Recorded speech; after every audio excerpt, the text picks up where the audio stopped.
Thank you for joining us on the Sport on Pulse. I'm Gary Al Smith, and as Gifty teased before leaving the studio, Kevin Prince Boateng is on the menu today. Yes, indeed, a couple of days ago, his wife filed divorce papers, but that's not why we are discussing him. An absolutely improbable link with Barcelona, and a credible one, has been making the rounds today. Kevin Prince Boateng, whose career I think would be fair to say has not been anything in the last season or two, been anywhere close to something any transfer pundit will say Barcelona will snap him up.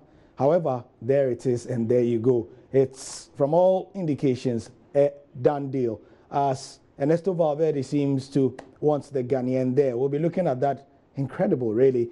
Myself and Oreku Ampofo, who I monitored on social media and whose first reaction was one of absolute, you were incredulous. You couldn't believe it. Yeah, I was shocked, and it's probably because of the nature of the career that Prince Boateng has had. I think his best days are behind him, but you look at after his second spell at AC Milan and the nature of the teams that he has played. He played in Las Palmas, where he managed 10 goals in 28 appearances, and then he moved on to Frankfurt, where he managed to score 6 goals in 31 appearances. But at Frankfurt, he managed to beat Bayern Munich in the DFB Copa final, where they won him miraculously. And then now he's at Sassuolo, where he scored 4 goals in just 13 appearances. So these numbers for a guy who's now labelled as a false nine seems a little bit shocking, especially because Barcelona do have a dent in terms of the forward line, and we need a backup striker. So Prince Boateng's name being mentioned, I find it a bit strange.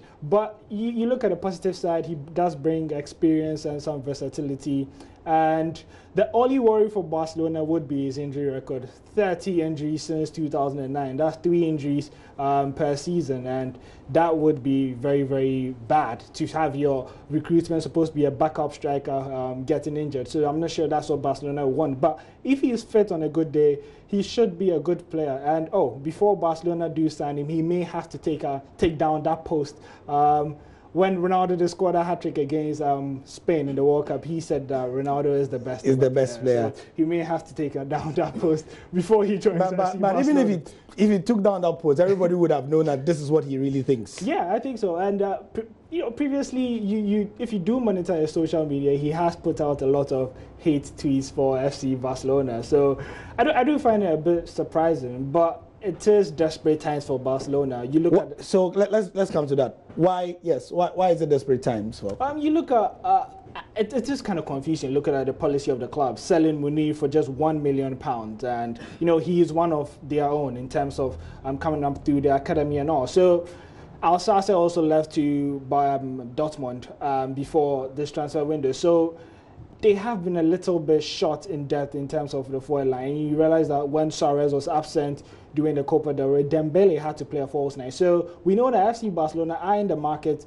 for a striker, and they've been linked with names such as Giroud, Stuani, and now Prince Boateng. These are not names that Barcelona want to hear. But you look at their realistic point of view and the fact that no striker playing out there, no quality striker playing out there is available to come play back up to Luis Suarez. Anyone coming in would want to play more games. You look at young names such as Jovic and Werner from Germany. These are guys at their developmental stages and would prefer first team action than playing second fiddle to Suarez. So that's the situation that FC Barcelona do. So it's realistically, I mean, Barcelona fans may not like it, but it seems like the pragmatic thing to do because, well, that's what is available. Yeah, and it is a short-term fix. You look at the details in the deal for Kevin Prince Boateng, and it's a 6-month loan deal with an option to buy for £8 million. That's it. I doubt Barcelona would activate. Yeah, but even it's cheap.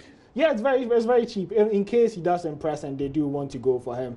But you look at his age and his injury record, you should think that it is going to be a very short stay, but probably an enjoyable one because he may end up with a trophy or something. Yeah. Anyway, it's not a move that I'll say is a win-win situation because, I mean, Kevin is definitely going to win more in this move should it happen than Barcelona. Thank you very much, Oreku Ampofo, and which will make for interesting viewing because Kevin is a maverick, in many ways than one. That's the sport for now. We'll be back later with more on this story and others.